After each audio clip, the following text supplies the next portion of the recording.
ठंडी और बिल्कुल खामोश पूर्णिमा की रात थी।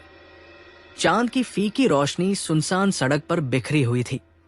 जब गांव की रहने वाली रीना अपनी गाड़ी से अकेले अपने बीमार रिश्तेदार से मिलने जा रही थी।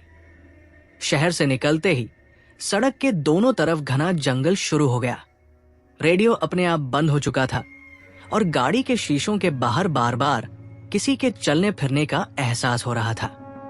तभी एक मोड़ पर उसे वही पुरानी बदनाम भूल भुलैया दिखी, जिसके बारे में गांव वाले कहते थे कि वहां से रात में कोई सही सलामत वापस नहीं आता।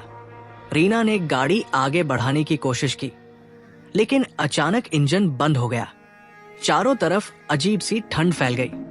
मजबूरी में वो गाड़ी से उतरी और मदद के लिए भूल भुलैया की ओर बढ़ गई।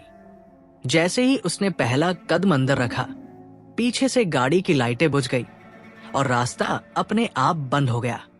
उसी पल दीवारों से औरतों के रोने और करहाने की आवाजें गूंजने लगी। डर से उसका दिल जोर जोर से धड़कने लगा, लेकिन वो आगे बढ़ती रही। कुछ ही दूर जाने पर सामने जमीन पर घिसटती हुई एक बिना पैरों की आत्मा दिखी, जिसकी गर्दन उल्टी मुड़ी हुई थी। रीना पीछे हटना चाहती थी, लेकिन दीवारें खिसकने लगी।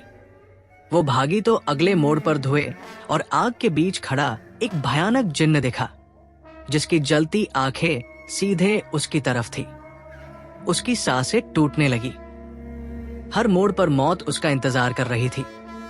कहीं छत से उल्टी लटकी लाल आंखों वाली चुड़ैलें, जिनके लंबे बाल जमीन पर रेंग रहे थे।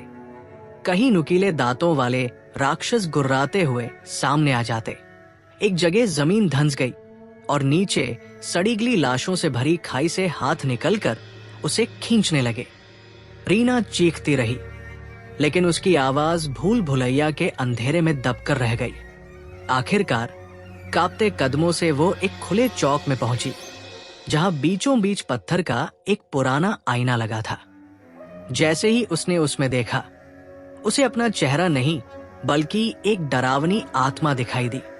उसी पल उसे समझ आ गया कि इस भूल भुलैया में आने वाला हर इंसान धीरे धीरे वही बन जाता है जिससे वो सबसे ज्यादा डरता है। पूर्णिमा की रोशनी अचानक बुझ गई। चारों तरफ अंधेरा छा गया और अगली सुबह जब लोग उस सड़क से गुजरे तो बंद पड़ी गाड़ी वही खड़ी थी। लेकिन भूल भुलैया के अंदर एक नई डरावनी परछाई भटक रही थी।